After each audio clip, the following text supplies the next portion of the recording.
देखिए अब आपने जो बात बोली है ना, लगभग 1 से 1.5 महीना बीजेपी, शिक्षक संगठन और मिथिलेश जी और मेरे जैसे पत्रकार इस पर नजर तो रखेंगे और देखेंगे कि अब आज आपने जो कहा है वो होता है या था ना कि एक पारदर्शी नीति होती, लेकिन जैसे ही आपने डिजायर शब्द घुसाया फिर पारदर्शी बचा गया। देखिए, पारदर्शी ने तो आज हुआ है ना, बाद में होगा। कोई ये विधायक है, कोई सन्यासी नहीं है कि जो सुबह उठते हैं हनुमान चालीसा का पाठ करेंगे, संध्या वंदन करेंगे। ये विधायक हैं, ये अपना काम वैसे ही करेंगे। फिर सरकार में होने का क्या मतलब हुआ?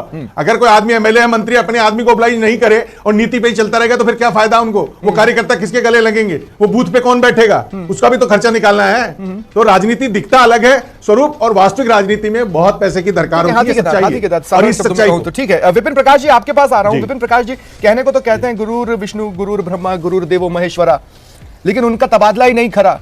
जिम्मेदारी सिर्फ सरकार की या शिक्षकों को भी अपने गिरेबान में झांकना चाहिए?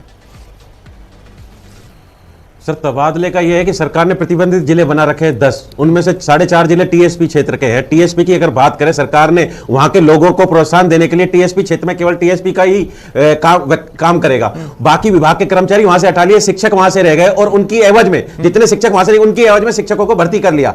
और जो वहां शिक्षक हैं नॉन टीएसपी क्षेत्र के, उनकी पदोन्नति सरकार नहीं कर रही। तो इसमें शिक्षक का दोष क्या है? आपको हटाना है, आप हटा लीजिए। दूसरी ओर दूसरी शिक्षक भर्ती सरकार निकाल रही है तो प्रतिबंधित क्षेत्रों में भेज दे सरकार, और जो वहां पहले से गए 8-10 साल से उनको निकाल ले। तो ये रोटेशन चलता रहे तो सबको भारी रहेगा भाई। इन क्षेत्रों में ना करके नौकरी के लिए तो आदमी चला जाएगा, दोबारा भर्ती निकले तो वापस आ जाएगा। बहुत जल्द तबादला पॉलिसी आ जाएगी, तो इंतजार करने की जगह व्यग्र होना या गुस्से में आना कितना जायज है?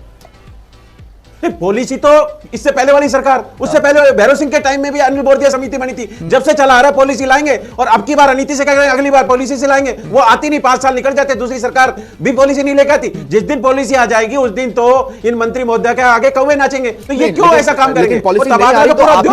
प्रदेश में जो तबादला सीजन लगता है उसमें मंत्रियों के दरवाजे पर तो आप ही लोग नाचते नजर आते हैं। अगर गांधीवादी तरीके से आप लोग बॉयकॉट कर देते तो हो सकता है कोई सरकार लाइन पर आ जाती। सर, उसके लिए आंदोलन कर रहे हैं, धरना दिया है, संकुल में दिया है, शहीद स्मारक पे दिया है कि पॉलिसी लाओ। शिक्षक संगठन कह रहे हैं पॉलिसी लेकर आओ, पर सरकार तो पॉलिसी लेके ही नहीं आ रही। तो ये तो एक बहुत बड़ा उद्योग है ना, इस वजह से सरकार पॉलिसी क्यों लेकर आएगी? अब सरकार कह रही है कि तृतीय श्रेणी शिक्षक सबसे ज्यादा है। अगर बात करें तो पिछली बार मंत्री जी ने 12 भरवाए तो 85,000 तृतीय श्रेणी शिक्षकों ने तबादले के लिए आवेदन किए। अब सरकार कह रही है तृतीय श्रेणी शिक्षकों के तबादले हम खोलेंगे ही नहीं, और खोलेंगे तो जिले के जिले में खोलेंगे। सबसे ज्यादा आवेदन तो उनके हैं जो प्रतिबंधित क्षेत्र से आना चाहते हैं शिक्षक। फिर सरकार कर क्या रही है? तो पहले भी कर लिए थे सरकार ने, प्रिंसिपल, लेक्चरर, सेकंड ग्रेड के तो पहले भी कर लिए थे, 2 बार कर चुकी। ठीक है विपिन जी, आगे आऊंगा आपके पास। मनीष पारीक जी, देखिए सबको याद है ना कि जब आपकी सरकार थी तबादलों को लेकर काफी विवाद हुए। जयपुर में शिक्षकों की भीड़ आपके मंत्रियों के दरवाजे पर तबादला सीजन में नजर आती थी। उस समय जो शिक्षा मंत्री थे उन्होंने एक कमेटी का गठन किया जो आचार संहिता के फेर में फंस गई, और फिर बिना नीति के ही तबादले होते रहे। और जब कोई चीज बिना नीति के होती है तो वो अनैतिक होती है। तो 5 साल अनैतिक तबादले होते रहे। क्या मैं गलत कह रहा हूं? नहीं, बात यही है कि नीति अगर नहीं है तो अनीति के तबादले कहे जा सकते हैं, अनैतिक नहीं होंगे। चलिए, क्योंकि अनीति इसलिए है कि जब कुछ है ही नहीं, तबादले तो करने ही होंगे। लेकिन जो ये इसकी बंदरबांट हो रही है, 400 कर सकते हैं, 200 कर सकते हैं, इससे जाहिर होता है कि गड़बड़ हुआ है। जो बीजेपी की सरकार में ऐसे आरोप नहीं लगे थे, और वो चाहते थे भी भाजपा के, अब बनाया भी था, विधवा परित्यक्ताओं का तो कर भी दिया था। विपिन जी जानते हैं जो इनकी डिमांड थी। नहीं, डिमांड जो थी विपिन जी ने उस समय भी परसुएंस किया था, तब इन्हीं के उसमें हुआ था, और 3 बातों को मान्यता देते हुए वो सारे तबादले करे भी थे। विधवा परित्यक्ताओं को है, जिनके सुपर एनुवेशन के आगे रिटायरमेंट के 2 साल जिनका करीब है, जिनका प्रतिबंधित एरिया है उसमें अगर वो 5 साल रहे हुए हैं, इस तरह की कुछ बातें मौखिक तौर पर मान ली थी। तो इसलिए उनको ये नहीं कहा जा सकता कि वहां पर बंदरबांट हुई थी। अभी जो हो रहा है तो खुलेआम ही हो रहा है। इस सरकार को समर्थन दीजिए, और 400 ट्रांसफर करा रूठे भी थे जी, वो तो है ही। मैंने आपको कहा ये स्वाभाविक तौर पर बात है, लेकिन ये सही कह रहे हैं मिथिलेश जी कि जब अभी उनके गले में घंटी बांध दी है विधायकों के, उनको चुनाव में जाना है, और ये सरकार अपनी उनके लगा दिया है कि तुमने कराए हैं तुम जानो, पैसे खाए हैं तुम जानो, चुनाव लड़ने तुम जानो। सबसे बड़ी संकट इसलिए है सरकार पे तो क्यूमुलेटिव रिस्पांसिबिलिटी है ही। जी, मैंने आपको कहा, वो तो मैंने यही कहा कि उनको पता चलेगा, जिन लोगों के नाम देंगे उसको पब्लिश करना पड़ेगा। इन 400 के दिए हैं, इनसे पैसे नहीं लिए हैं। तो मैं कहना चाहता हूं ऐसे टाइम पे सरकार ने अपने ही विधायकों को संकट में डाल दिया, खुद की रिस्पांसिबिलिटी। तो आपके 71 क्यों पास साफ मैंने कहा, या तो आप अनाउंस कीजिए कि हमारा एक भी डिजाइन नहीं लगेगा, जैसे आप लोग एक भी आईपैड नहीं लेंगे। कहा कि विधायक विधायक का अपना उत्तरदायित्व है, वो उसको पायस ड्यूटी है कि वो अपनी ड्यूटी बाउंड काम करे, इसलिए उसमें तो कोई दखल नहीं करेगी। लेकिन मैं ये यकीनन कहना चाहता हूं कि ये सरकार ने पहले भी इन मंत्रियों के कहने पे, इन विधायकों को राजी रखने के लिए जो सारे काम थे, गलत काम भी कर दिए। इवन शिवजी का मंदिर तोड़वा दिया, कहीं पे किसी पे मुकदमे चला दिए, कहीं पे कोई को गिरफ्तार करवा दिया। ये जो यहाँ पर नंगा नाच हो रहा है, सरकार को बचाए रखने के लिए कुछ भी करेंगे। ठीक है। अब अरुण शर्मा जी, मैं आपके पास आ रहा हूं। अरुण जी, देखिए, मुझे बहुत अच्छे से याद है कि जब 2018 के चुनाव आने वाले थे, तब राहुल गांधी भी आए थे और वो तबादले पर बीजेपी सरकार को घड़ा भर कोस कर गए थे, और आप लोगों ने कहा था कि तबादला की एक पॉलिसी बनेगी। लेकिन बोलने के बाद जो पॉलिसी बनाने से आप लोगों ने सोशल डिस्टेंसिंग कर रखी है ना, वो गजब की है। देखिए दोस्त, ये जो शिक्षकों के तबादले हैं विशेष तौर पर, ये एक बड़ी महत्वपूर्ण लेकिन समस्याग्रस्त एरिया है ये। और मैं ये कहना चाहता हूँ कि आपने एक सवाल पूछा था कि दुधारू गाय को कौन बेचता है। मिथिलेश जी ने भी कहा कोई नहीं बेचता। मैं आपको बता रहा हूँ आज कि इस दुधारू गाय को हम बेच देंगे। कब? ये तो आप 3.5 साल के पहले से कह रहे हैं। देखिए, जब आप 3.5 साल गिनते हैं तो एक्चुअली आप ही की रिपोर्ट में आपने भी बताया है कि ये करीब 2 दशक से चल रहा है मामला। इस बीच 4 गवर्नमेंटें बदल गई। इनने भी 2013, 2015 में पॉलिसी ला रहे हैं, ऐसी घोषणा की, तो कुछ हो नहीं पाया उसका। आज मनीष जी बहुत पाक पवित्र बात कर रहे हैं और हमारे लिए कह रहे हैं भ्रष्टाचार का नंगा नाच हो रहा है। अरुण जी, इस तरीके। अरुण जी, मेरी बात सुनिए। मैं आपसे एक बात कह रहा हूँ, एक बात सुनिए। शिक्षक सम्मान समारोह था, मुख्यमंत्री अशोक गहलोत ने पूछा कि तबादलों के लिए पैसे का लेन देन होता है क्या? शिक्षकों ने हाथ भी उठाया और एक स्वर में कहा हाँ साहब होता है। ठीक है, अब अगर आपकी सरकार भ्रष्टाचार के प्रति 0 टॉलरेंस रखती तो सबसे पहले तो इसी पर पिलकर आप कुछ कर जाते। फिर आपने उस शिक्षक सम्मान समारोह से आज तक टॉलरेट ही क्यों किया भ्रष्टाचार? ये तो 0 टॉलरेंस नहीं हुआ सर। देखिए दोस्त, मैं आपको वही बता रहा हूं कि ये जो मुख्यमंत्री है, ये सिर्फ साहस उनमें ही था जो शिक्षकों के समारोह में उन्होंने मंच से, माइक से अपने लोगों से साहस समस्या जानना नहीं, समस्या का समाधान निकालना होता है। तो अब सुन लीजिए ना सर, तो ये बड़ी साहस की बात होती है, बहुत आम नहीं है ये इस टाइप का साहस आजकल। उसके बाद से तमाम गंभीरताओं के साथ ये पॉलिसी निर्धारण और पॉलिसी बनाने का काम लगातार सतत चालू है। नहीं, पहले निदेशालय में तो फिर एक और इंपॉर्टेंट सवाल बनता है, मुझे इस बात का भी आप जवाब दीजिए। जो आप कह रहे हैं उसी से जुड़ा सवाल है, ठीक है? मैं ये कह रहा हूं कि जैसे चलिए मान लिया कि आप काम कर रहे हैं, इस बीच अगर कुछ हुआ भी होगा, तबादलों से बैन हटते ही जो कुछ तबादले हुए वो किस आधार पर हुए? किस आधार पर हुए? अगर सब पॉलिसी से होना है, पारदर्शी तरीके से होना है, तो 2-3 भी अगर आपने तबादले किए तो वो किस आधार पर किए? क्या बेस था उसका? देखिए सुनिए, आपने शायद शिक्षा मंत्री का बयान भी सुना होगा। अधिकांश, एक तो पहली बात तो यह है कि जो तबादला पॉलिसी है ये बिल्कुल थ्रेशहोल्ड पे खड़ी है, किसी भी दिन इसकी घोषणा हो सकती है। बिल्कुल आखिरी पड़ाव पे है, चीफ सेक्रेटरी के यहाँ से भी ये अप्रूव हो चुका है ड्राफ्ट, अब सिर्फ कैबिनेट की मंजूरी होनी है, ये किसी भी दिन अनाउंस हो सकती है। दूसरी बात, अधिकांश ट्रांसफर अध्यापकों के इस सो कॉल्ड बैन खुलने के बाद भी नहीं हुए, बिल्कुल नगण्य संख्या है। नहीं देखा, आपने मुझसे कहा कि मैंने शिक्षा मंत्री का बयान नहीं सुना होगा। शिक्षा मंत्री के बयान का एक हिस्सा मैं कोट कर देता हूं। उन्होंने कहा जो लोग पॉलिसी के दायरे में आएंगे उस हिसाब से तबादले किए जाएंगे। तो अभी हाल ही में जो कुछ तबादले हुए वो क्या पॉलिसी के दायरे में आ रहे थे? किसे पता? नहीं पता ना, तो वो तबादले भी क्यों नहीं रुके? उनको करने का कोई आधार नहीं। पर मुझे नहीं लगता,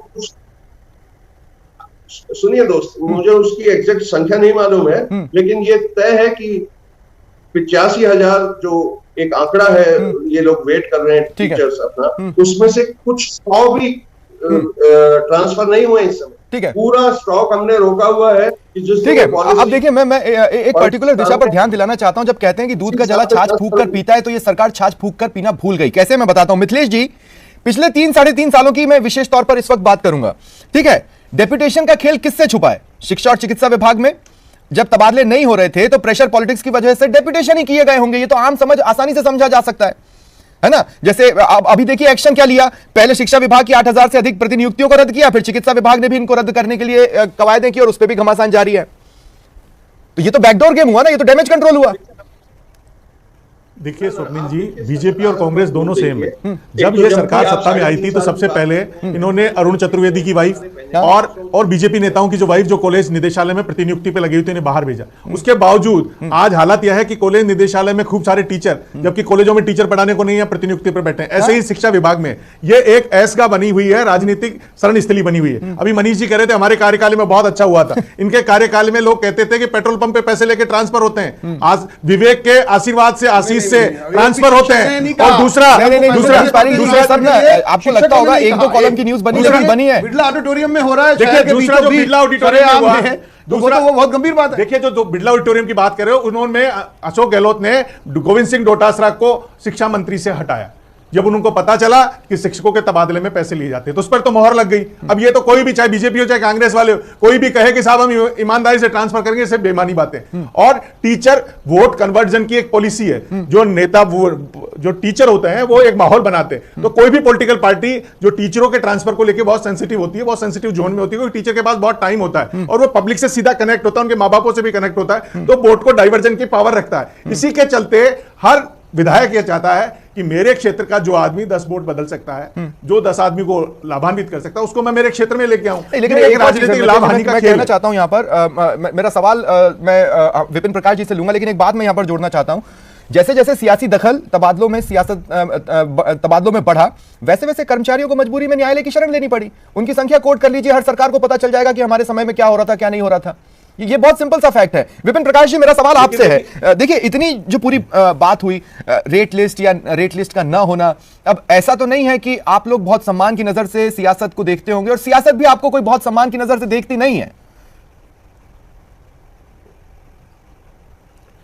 सर, सरकारें आती हैं और जाती हैं और एक झुंझुना छोड़ देती है ट्रांसफर पॉलिसी का। भैरव सिंह जी ने अनिल बोरदिया समिति गठित, पिछली सरकार ने गुलाब चंद कटारिया की समिति गठित करी, अब की बार ओमकार सिंह आईएएस की कमेटी गठित की। रिपोर्टें आती हैं और ठंडे बस्ते में चली जाती हैं, बस इंतजार में रहता है अगले ट्रांसफर पॉलिसी किए जाएंगे। लेकिन ट्रांसफर भी पूरे नहीं खोले जा रहे। शिक्षकों को दुख तो इस बात का है कि वो आगे की बात है, वो चीज को भी वो देख लेगा, पर ट्रांसफर तो सरकार खोले। टीएसपी प्रतिबंध जब 20-20 साल से सरकार ने बंद करके वो तो खोले, वो जुगाड़ तो बाद की बात है, पर सरकार वो खोल ही नहीं रही है।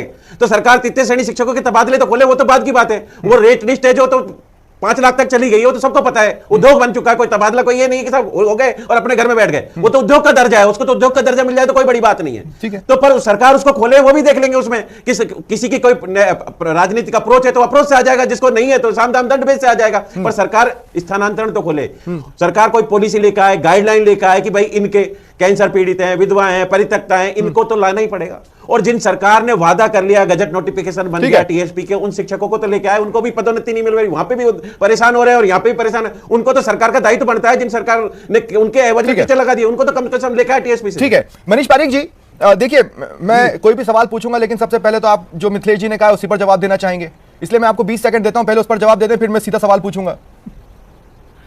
नहीं, मेरा निवेदन यह है कि पॉलिसी बनाने की बात शुरू करी, उसकी गाइडलाइन बनाई वो भारतीय जनता पार्टी की सरकार ने बनाई, और प्रोफेसर वासुदेव देवनानी जी उसके मीडिएटर थे, उन्होंने बनाया और उसको लागू भी किया। इवन जो लोग आए थे उनको वहां पर परसुवेंस मिली, ये बात भी है। सब विधवाओं परित्यक्ताओं के ट्रांसफर टाइम से किए गए, और जिनका सिंपल टाइम था उन लोगों को प्रेफरेंस दिया। सिंपल सा एक सवाल है, मैं आपको कह रहा हूं, ये तबादला नीति लागू नहीं हुई तो भी उसको अनुसरण कर लिया। जी, क्या 5 साल में पॉलिसी आप नहीं ला सकते थे? जी बिल्कुल ला सकते थे, क्यों नहीं लाए? मैंने आपको कहा इसमें कई बातें थी। जो शिक्षकों के ट्रांसफर की बात थी, जिस समय तबादले खोले ही नहीं गए थे, उस समय बनाने में लेट हुआ था, और उसमें 2-3 बातें ऐसी हो गई थी जिसके कारण डिले हुआ। उसके बाद में कोर्ट केस लंबित हुए थे, उसके कारण इनको ध्यान है, वो बात हुई थी, तो उसके कारण मुझे लगा लेट हुआ। लेकिन ये पक्की बात है कि 5 साल में अगर पहले ही तबादला नीति बन जाती, जैसे ही सरकार ने कहा, लेकिन उसका अनुसरण नहीं किया। अब सरकार अरुण शर्मा जी, बहुत सीधा सा सवाल होगा, आप ये कह रहे हैं कि बहुत जल्द बहुत जल्द बहुत जल्द। मैं आपसे ये नहीं कह रहा हूं कि आप मुझे निश्चित डेट बताओ, लेकिन कम से कम आप एक निश्चित गैप तो बता सकते हो कि 1 महीने के अंदर गाइडलाइन और 1.25 महीने के अंदर पॉलिसी, या अभी आपके नेता दिल्ली में बैठे रहेंगे? क्योंकि पॉलिसी तो दे दी गई, कैबिनेट है ही नहीं, यहाँ लौट भी रही है, हालांकि आज तो बहुत से चेहरे लौट भी आए। देखिए, मुख्यमंत्री दिल्ली में है, वो बिल्कुल एक भिन्न मसला है, उसके लिए अलग डिबेट कर लेंगे क्यों दिल्ली में है वो। लेकिन जहां तक आपने तबादला नीति की आज बात की है, उसमें मैंने जैसे पहले शुरू में ही निवेदन किया है आपको कि बिल्कुल थ्रेशोल्ड पे खड़ी है, कोई नियत का सवाल ही। टाइम बताइए ना, 7 दिन, 10 दिन, 20 दिन, कुछ तो बोल पाएंगे आप? ये आप महीना डेढ़ महीने की बात कर रहे हैं, लगभग वही दिमाग में है। महीने डेढ़ महीने में पॉलिसी आ जाएगी, उस पैमाने से जो जो शिक्षक उसमें फिट बैठते होंगे उनके ट्रांसफर हो जाएंगे और ये बिल्कुल तय होगा और सबको संतुष्ट होगा, ऐसे ही पॉलिसी आने वाली है।